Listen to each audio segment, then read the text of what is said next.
بسم الله الرحمن الرحيم الحمد لله رب العالمين والصلاة والسلام على سيد الأنبياء والمرسلين وعلى آله وصحبه أجمعين أما بعد رب اشرح لي صدري ويسر لي أمري واحلل عقدة من لساني يفقه قولي. درود شریف پڑھیں اللہم صلی علی سیدنا و مولانا محمد وعلی آل سیدنا و مولانا محمد بارک وسلم. علم حاصل کرنے کی دعا بھی پڑھیں رب زدنی علما رب زدنی علما رب زدنی علما. سورۃ النور کی تفسیر ہم لوگ پڑھ رہے ہیں اور آیت نمبر 10 تک ہم لوگ سورۃ النور کا ترجمہ اور اس کی مختصر تشریح بھی ہم لوگوں نے پڑھی. اب آج انشاءاللہ ہم لوگ اس کے آگے کی آیات کا ترجمہ اور اس سے متعلق جو احکامات ہمیں ملیں گے اسے ہم سمجھنے کی کوشش کریں گے. اللہ تبارک و تعالی سے دعا کرتے ہیں کہ اللہ تبارک و تعالی ہمیں ہمارے سینوں کو اپنے مقدس کلام کے لیے کھول دے اور ہماری زندگی کو اپنے مقدس کلام پر ڈھال دے. اس کو زیادہ سے زیادہ پڑھنے کی توفیق عطا فرمائے اور اس کو دوسروں تک پہنچانے کی بھی توفیق عطا فرمائے. سورہ نور یہ ایسی صورت ہے جس میں احکامات زیادہ بیان کیے جاتے ہیں. اس سے پہلے بھی ہم لوگوں نے جو تفسیر پڑھی تھی اس میں احکامات کے تعلق سے کم باتیں ہم لوگوں نے پڑھی تھی. زیادہ تر جو تفسیر پڑھی ہم لوگوں نے چھوٹی چھوٹی آیتوں کی پڑھی اور پھر اسی طرح سے سورہ یاسین کی بھی تفسیر پڑھی اور بھی تفسیر پڑھی. تو اس میں سورہ حجرات کی تفسیر پڑھی. تو اس میں احکامات ہیں لیکن اس کے ساتھ ساتھ ارہاب اور ترہیب بھی ہیں. یعنی کہ جو مسائل سورہ نور میں ہے سورہ نساء میں ہے یہ مسائل ہیں ہے نا، مسئلے ہیں کہ کس طرح سے ہو تو کیا ہونا چاہیے. اور دوسری جگہوں پر بھی مسائل ہیں لیکن اس کے ساتھ ساتھ اور بھی بہت ساری باتیں آتی ہیں. تو سورہ نور کے اندر بطور خاص احکامات بیان کیے گئے ہیں اور سب سے پہلا حکم زنا کے تعلق سے تھا. ہم لوگوں نے پڑھا اس کو اور پھر ہم لوگوں نے یہ بھی پڑھا تھا کہ اگر کوئی تہمت لگاتا ہے کسی کے اوپر، کوئی کہے کسی کے تعلق سے کہ یہ بدکار عورت ہے یا کوئی کہے کہ یہ بدکار مرد ہے، تو کوئی بھی اسلام میں یوں ہی کسی کے اوپر تہمت اور الزام نہیں لگا سکتا. بہت سخت قانون بنایا گیا ہے نا. اللہ تعالیٰ نے کہہ دیا کہ بھائی دیکھیے دوسرے تمام جو باتیں ہیں جہاں پر شہادت کی ضرورت ہوتی ہے تو 2 مردوں کی شہادت کافی ہوتی ہے. اسی طرح سے ایک مرد یا 2 عورت ہوں تو بھی شہادت کافی ہو جائے گی اگر وہ عادل ہے اور نیک ہیں. لیکن جو یہ تہمت زنا والی اگر کوئی کسی پہ تہمت لگا رہا ہے تو 2 کی بات نہیں مانی جائے گی بلکہ 4 عادل لوگوں کی بات مانی جائے گی اور وہ بھی آنکھوں دیکھی شہادت دیں. یہ نہ مطلب کہیں کہ مجھے لگتا ہے، ہاں لگتا تو ہے ایسے ہی ہوا ہوگا، ہاں ہم نے دیکھا تھا دونوں لوگوں کو راستے سے جاتے ہوئے، یہ سب چیزیں نہیں. آنکھوں دیکھی شہادت چاہیے تب پھر مانا جائے گا. کیونکہ آپ بہت بڑا الزام لگا رہے ہیں تاکہ الزام لگانے والے بھی ڈرے، ایک ہوا نہ بن جائے. اور ظاہر سی بات ہے ہم لوگوں نے پڑھا ہے کہ اس سے مقصد سزا دینا نہیں ہے نا، بلکہ اس سے مقصد کیا ہے؟ معاشرے کی اصلاح مقصد ہے تاکہ لوگ اس سے بچیں، اس برائی سے بچیں ہے نا. تو عام تو قاعدہ یہ ہے کہ 4 لوگوں کی شہادت ہونی چاہیے ہے نا. اور اگر اس میں کوئی بھی اگر کم رہا یا کسی ایک کی بھی شہادت مشکوک ہو گئی تو پھر کیا ہے؟ تہمت لگانے والے پر یا والوں پر 80 کوڑے حد جاری کیے جائیں گے. یا تو جو ہے ثابت ہو گیا تو ادھر، اور نہیں آپ ثابت کر پائے تو آپ کو پڑے گا، یوں ہی چھوڑا نہیں جائے گا. کیونکہ آپ کی جرت کیسے ہوئی کسی پاک دامن مرد یا عورت کی طرف اس طرح کی بات کا مطلب اس کی طرف اشارہ کرنے کی ہے نا. اب آج کی جو آیت ہے آیت نمبر 10 ہے نا. اب یہاں پہ ایک بات یہ بھی ہم لوگوں نے پڑھی تھی کہ الا الذین تابوا من بعد ذلک واصلحوا فإن اللہ غفور رحیم، کہ بھائی ٹھیک ہے غلطی ہو گئی توبہ کر لیجیے، اللہ تعالیٰ معاف کرنے والے ہیں ہے نا. یہاں تک ایک بات ہو گئی تھی. اب اس کے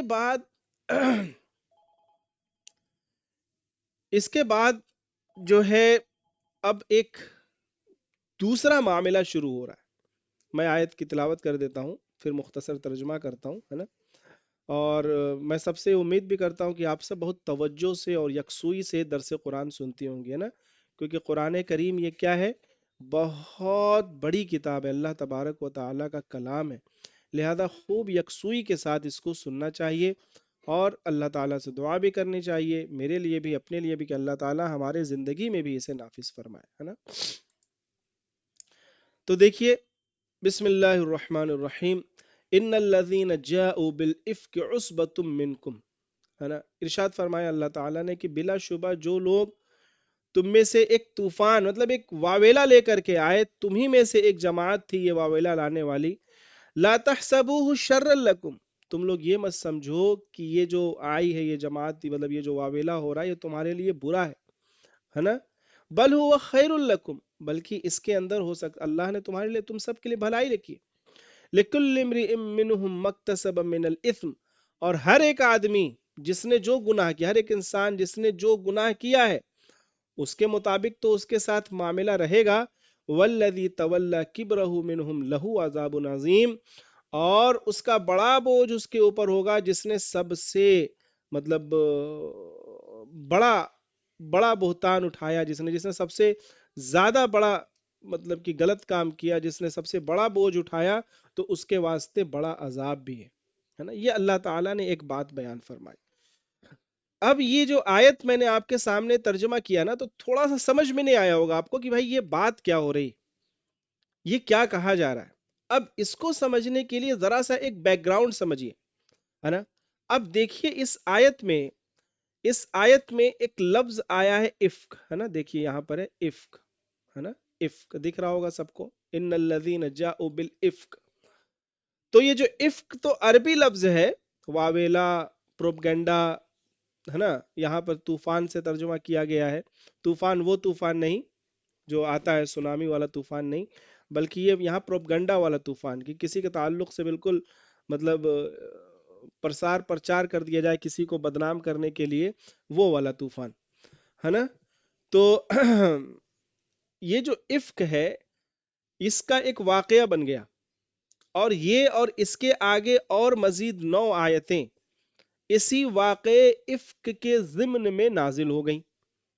اب یہ واقع افک کیا ہے ذرا اس کو سمجھیے، پھر یہ آیتیں سمجھ میں آئیں گی۔ دراصل ہوا یوں، ہے نا؟ ابھی آج ہم لوگ صرف واقع افک سمجھ لیں گے، تو آگے کی جو 7-8 آیتیں ہیں وہ 1-2 دن میں ہم لوگ سٹ سمجھ لیں گے، فوراً سمجھ لیں گے۔ کیوں؟ کیونکہ مین جو اس سے ریلیٹڈ واقعہ ہے وہ سمجھ میں آئے گا تو آگے آپ کو باتیں زیادہ سمجھ میں تیزی سے آنی شروع ہو جائیں گی۔ دیکھیے، اسلام جب آیا اور جب بطور خاص مدینہ میں آیا، تو مدینے میں آنے کے بعد تھوڑی سوشل لائف اور معاشرتی زندگی شروع ہو گئی تھی، اور اب اسلام دھیرے دھیرے مضبوط بھی ہو رہا تھا۔ اب ادھر فوراً جو ہے جنگ احد ہوا، جنگ بدر ہوا، پھر جنگ احد ہوا، پھر اور بھی جنگیں ہوئی، تو ایک کے بعد ایک جنگیں ہوئی جس میں اللہ تبارک و تعالی نے مسلمانوں کو فتح عطا فرمائی، اور پھر مسلمان مزید مضبوط ہوتے چلے گئے، ہے نا؟ اسی طرح کی ایک جنگ تھی جس کو غزوہ کہتے ہیں، غزوہ کہتے ہیں اس جہاد کی جنگ کو جس میں نبی اکرم صلی اللہ علیہ وسلم بنفس نفیس تشریف لے گئے، اس کو غزوہ کہتے ہیں۔ تو ایک غزوہ ہوا، ہے نا؟ جیسے بہت سارے غزوات ہوئے، ایک غزوہ ہوا، اس کا نام تھا بنی مستلق، غزوہ بنی مستلق۔ یہ کب ہوا؟ سن 6 ہجری میں ہوا، ہے نا؟ سن 6 ہجری میں غزوہ بنی مستلق ہوا، جس میں آپ صلی اللہ علیہ وسلم اور آپ کے صحابہ، اصحاب رسول صلی اللہ علیہ وسلم تشریف لے گئے، مطلب گئے تھے لوگ اس میں شامل ہونے، اس جنگ کرنے۔ اور یہ اکثر ایسا ہوا کرتا تھا کہ آپ صلی اللہ علیہ وسلم کی ازواج مطہرات میں سے اکثر کوئی نہ کوئی آپ صلی اللہ علیہ وسلم کے ساتھ سفر میں ہوا کرتی تھی، ہے نا؟ آپ صلی اللہ علیہ وسلم اپنے ازواج میں سے، سب کو تو نہیں لیکن ہاں کسی نہ کسی کو لے کر کے سفر کیا کرتے تھے عام طور سے۔ تو یہ جو غزوہ بنی مستلق ہوا سن 6 ہجری میں، تو اس میں آپ صلی اللہ علیہ وسلم کی چہیتی بیوی اما عائشہ رضی اللہ تعالی عنہا ساتھ تھی، ہے نا، ساتھ میں تھی عائشہ رضی اللہ تعالی عنہ۔ بہت زیادہ عمر نہیں تھی اس وقت، ہے نا، مجھے لگتا ہے کہ 9 میں ودا ہوئی تو یہ 13-14 سال عمر رہی ہوگی، یا اس کے آس پاس ہی رہی ہوگی، ہے نا، یہی عمر حضرت عائشہ رضی اللہ تعالیٰ عنہ کے اس وقت رہی ہوگی جس وقت یہ واقعہ پیش آیا۔ لیکن اس وقت بھی کیا ان کی ذہانت تھی، آپ لوگ آگے جب پڑھیں گی تو سمجھ میں آئے گا۔ تو ہوا یہ کہ پردے کا حکم چونکہ نازل ہو چکا تھا، ہے نا، پہلے پردے کا حکم نہیں تھا، لیکن غزوہ بنی مستلق سے پہلے پردے کا حکم نازل ہو چکا تھا، اور جو ازواج مطہرات ہوتی تھی نا، تو ان کے لیے کیسا آج کل کی طرح سے بھائی ایس یو وی کار اور زبردست ٹائپ کی کار اور جو ہے وین تو نہیں ہوا کرتی تھی بھائی، اونٹ ہوتے تھے، گھوڑے ہوتے تھے، کھچر ہوتے تھے، اور شروعات میں تو مسلمانوں کی حالت ایسی تھی کہ بعض غزوات میں جو ہے وہ ایک ایک گھوڑے پر 4-4 5-5 7-7 لوگ سواری کرتے تھے، مطلب باری باری سے۔ تو بہرحال تو آپ لوگوں نے ایک چیز دیکھی ہوگی جس کو کہتے ہیں ہودج، ہے نا، شاید آپ لوگوں نے دیکھی ہوگی، کچھ اس کا ملتا جلتا ورژن ہوتا ہے پہلے یا آج بھی، ڈولی جس کو کہتے ہیں، دلہن کی ڈولی، ہے نا، دلہن کی ڈولی ہوا کرتی تھی، دلہن کی ڈولی۔ تو مطلب بالکل، نہیں ہے، جی آواز نہیں آ رہی میری؟ آواز آ رہی ہے، اچھا، سب کو آواز میری نہیں آ رہی؟ آ رہی ہے آواز؟ نہیں آ رہی ہے، ہاں میری تو آ رہی ہے، مجھے ایسا دکھ بھی آ رہا رہی ہے، ہے۔ تھوڑی سی آپ تھوڑا سا وہ پرابلم ہوگی نیٹ ورک میں، ذرا سا ایک دفعہ لاگ آؤٹ کر کے پھر لاگ ان ہو جائیے، ہے نا، انشاءاللہ آنے لگے گی۔ ٹھیک ہے، آپ ٹھیک، درود شریف پڑھ لیں سب لوگ۔ اللہم صلی علی سیدنا و مولانا محمد وعلی آل سیدنا و مولانا محمد بارک وسلم۔ تو اب بالکل ڈولی نما تو نہیں آپ کہہ سکتے، لیکن آپ اسی سے مشابہت رکھتی ہوئی چیز تھی ہودج جسے کہتے تھے۔ تو اس میں چونکہ جو خاص خواتین ہوتی تھیں اس میں ان کو رکھا جاتا تھا پردے کے ساتھ، پردہ گر گیا پھر اس کو اٹھا کر کے لے کر کے جایا جاتا تھا، ہے نا۔ تو اما عائشہ رضی اللہ تعالی عنہا کو بھی ایک ہودج تھا، اسی میں ان کو رہنا تھا، اسی میں رہتی تھی۔ تو جب آپ اما عائشہ رضی اللہ تعالی عنہا جب لوگ قیام کرتے تھے تو اتر جاتی تھی، وہ بھی تھوڑا ٹہل وہل لیا اپنا پردے کے ساتھ، اور پھر جانا ہوتا تھا تو پھر اس میں بیٹھتی تھیں، پھر وہ لوگ اٹھاتے تھے چلے جاتے تھے، ہے نا، اونٹ پر رکھ دیتے تھے، ہے نا، اس ہودج کو جو ہے اونٹ پر رکھ دیا جاتا تھا، اس اونٹ پر فٹ ہو جایا کرتا تھا۔ ایک تو وہ ہوتا ہے جو آدمی اٹھا کے چلتے ہیں، دونوں سائڈ رہتا ہے، اور ایک اس طرح کا بنا ہوا ہوتا تھا جس کو اٹھا کر کے سیدھے اٹھا کر کے اونٹ پر رکھ دیجئے تو فٹ ہو جائے گا اس پر۔ تو ایسا ہوا کرتا تھا عام طور سے۔ تو ایک جگہ جب وہاں سے پورا کام ہو گیا غزوہ بنی مستلق سے، اور آپ صلی اللہ علیہ وسلم اپنے اصحاب کے ساتھ وہاں سے واپس آ رہے ہیں، اب واپس آتے ٹائم ایک جگہ قیام کیے، اور جب وقت ختم ہو گیا، اب جانے کا وقت آیا، اور بالکل مطلب کہ رات کا حصہ جو آدھے پہر سے جا چکا رہتا ہے نا، اس کے بعد چونکہ بالکل صبح سویرے تڑکے، مطلب صبح سورج اور فجر کا وقت نہیں، اس سے پہلے نکل جاتے تھے لوگ تاکہ لمبا سفر طے کر لیں ٹھنڈک میں، ٹھنڈی ٹھنڈی۔ تو اعلان ہو گیا بھائی کہ اب قافلہ کوچ کرے گا واپس مدینے کے لیے۔ تو سب لوگ مطلب اپنے اپنے جگہ جہاں پہ بھی ہوں اب واپس آ جائیں، تو اب سب لوگ واپس آئے ہوں گے، سب لوگ جلدی جلدی آیا، سب بیٹھا اٹھا۔ تو اما عائشہ رضی اللہ تعالی عنہا کو اس وقت جو ہے اپنی ضرورت کچھ محسوس آئی، اور وہ اس کو پورا کرنے کے لیے تھوڑا جنگل کی طرف چلی گئی تھی، وہ نہیں آ پائیں اس وقت، ہے نا۔ اور جب وہاں گئیں تو اتفاق ایسا ہوا کہ ان کا ایک ہار تھا جو ٹوٹ کر کے گر گیا، کھو گیا تھا، ہے نا، ہار جو ہے ٹوٹ کے گر گیا، کھو گیا۔ اب انہیں لگا کہ بھائی میرا ہار کو گر گیا ہے، اور وہ وہاں پر اس کو تھوڑی ڈھونڈنے لگیں، اور جب وہاں سر سے واپس آئیں تو دیکھیں کہ قافلہ تو کوچ کر چکا ہے، اب وہاں پر کچھ نہیں ہے۔ سوائے نشانات کے جو قافلے کے رکنے کے تھے، اس کے علاوہ وہاں پر کچھ بھی نہیں بچا تھا۔ اچھا، ادھر تو یہ معاملہ ہوا اما عائشہ رضی اللہ تعالیٰ عنہ کے ساتھ۔ ادھر کیا ہوا؟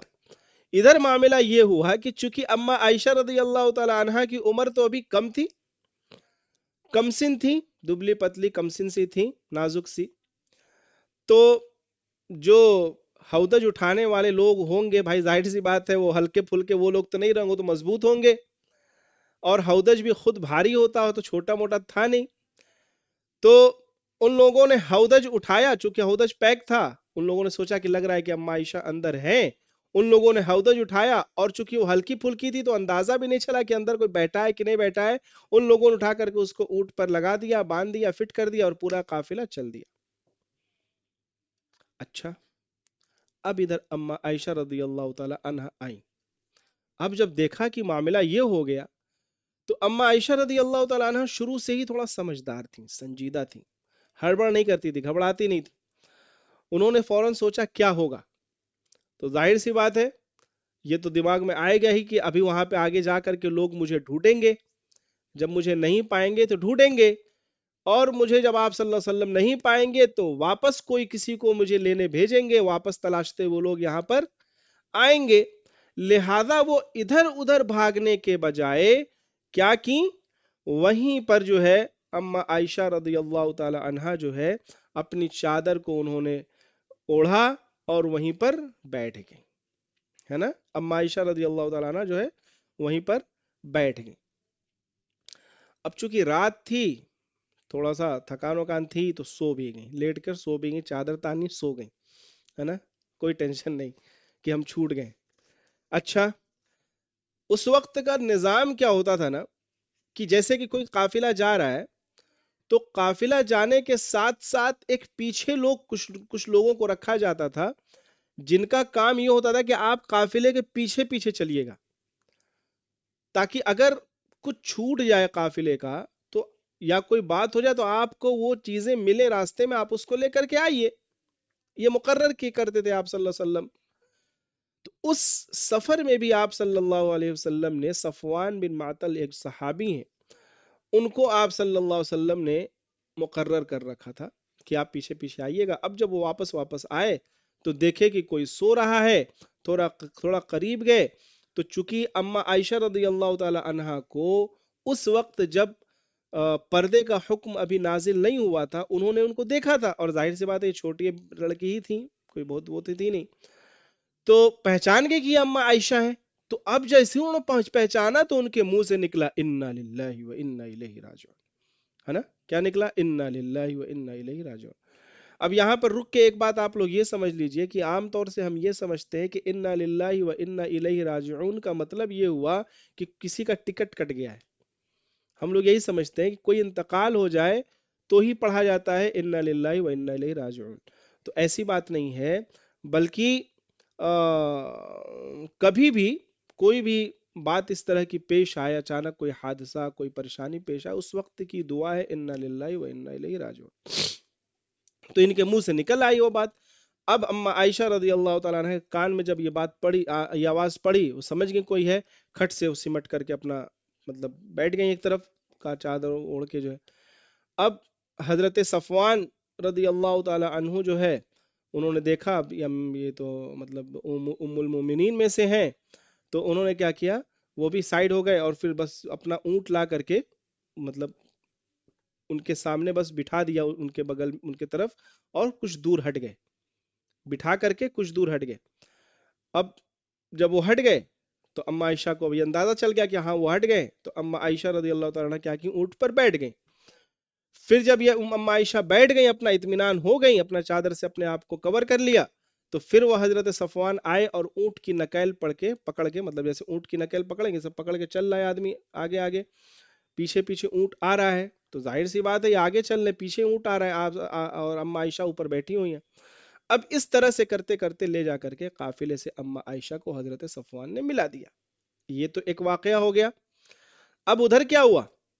ادھر یہ ہوا کہ ایک آدمی تھا، بہت زبردست منافق اور خبیث آدمی تھا، ہے نا، جس کا نام کیا تھا؟ عبداللہ بن ابی، منافقین کا سردار تھا، آپ صلی اللہ علیہ وسلم کا اندرون طور پر دشمن تھا، اس نے پروپگنڈا کر دیا ہے نا، وہی افک جو ہے پروپگنڈا کر دیا کہ کچھ غلط ہوا ہے، اس نے بہتان لگایا فوراً کس پر؟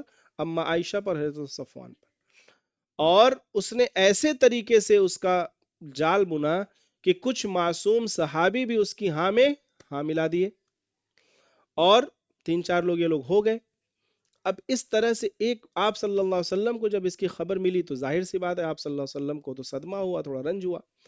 اما عائشہ کو اس کی خبر ملی تو ان کو تو اور زیادہ صدمہ ہوا کہ یہ کیا ہے بھائی، مسلمانوں میں یہ کیا چرچا چل گئی، معاملہ وہاں یہ تھا یہاں پہ یہ بات ہو گئی ہے نا۔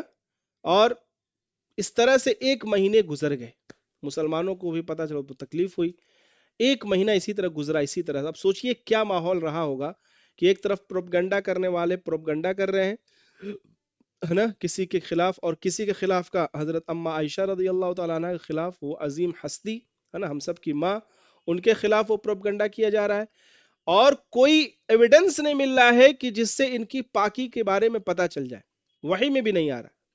آپ صلی اللہ علیہ وسلم بھی بڑے صدمے میں اور خاموش اس معاملے میں، کچھ نہیں یاد، عجیب ماحول 1 مہینے تک اس طرح رہا۔ پھر اللہ تبارک و تعالی نے یہ جو آیت ہم لوگوں نے پڑھی نا، اس آیت سے لے کر کے آگے کی مزید 9 آیتوں تک اللہ تبارک و تعالی نے اما عائشہ رضی اللہ تعالی عنہا کی براءت کا قصہ پورا اس میں بیان کر دیا اور سرٹیفکیٹ دیا، گویا کہ یہ 10 آیتیں سرٹیفکیٹ تھیں اما عائشہ کے لیے کہ آپ کیا ہیں، معصوم ہیں، اور انہوں نے گناہ نہیں کیا ہے بلکہ آپ کے خلاف پروپگنڈا کیا گیا ہے نا۔ تو یہ واقع افک ہے جس کا خلاصہ میں نے آپ کے سامنے بتایا۔ اب اسی موقع پر کیا ہوا کہ بھائی اب بہت جیسا کہ ہم لوگوں نے پڑھا ابھی کہ اگر کوئی بہتان لگا رہا ہے تو 4 گواہ لے کر کے آئیے آپ عادل، ان لوگوں سے کہا گیا 4 عینی شاہد جنہوں نے آنکھ سے دیکھا اس معاملے کو آپ لائیے، نہیں لا پائے ہے نا۔ کیا ہوا پھر؟ سب کو کوڑے پڑے، 80 کوڑے پڑے، جو 3 صحابی ساتھ میں مل گئے تھے انہوں نے 80 کوڑے ان کے اوپر پڑے، انہوں نے توبہ بھی کر لی۔ عبداللہ بن ابی نے چونکہ سب سے مین سرگنا وہ تھا، اس کو حضرت صلی اللہ علیہ وسلم نے ڈبل کوڑے مروائے، مطلب اس کو 80 2 بار اس کو مارا گیا، اور اس کے بعد اس نے توبہ بھی نہیں کی۔ اس طرح کا وہ خبیث انسان تھا۔ پھر یہ واقعہ افک ہوا، اور پھر اس کے ساتھ یہ آیتیں نازل ہوئیں۔ تو یہ واقعہ آج ہم لوگوں نے پڑھا، اب اس کے ساتھ یہ ہوگا کہ کل اس کی ہم لوگ مزید اب آیتیں سامنے آتی رہیں گی تو ہم اس کو اس سے ریلیٹ کرتے رہیں گے کہ دیکھیے اب یہ بات ہوئی یہاں پہ یہ آیت ہے، یہاں یہ بات ہوئی یہاں پہ یہ آیت ہے نا۔ انشاءاللہ اس کو کل سے ہم اس کی مختصر ترجمہ بھی کریں گے نا، تو آپ کو ساری چیزیں سمجھ میں آتی رہیں گی۔ آج کی کلاس یہیں پہ ہم اوور کرتے ہیں۔ اللہ تبارک و تعالی عمل کی توفیق عطا فرمائے۔ وآخر الدعوانا ان الحمد للہ رب العالمین۔ کوئی سوال نہ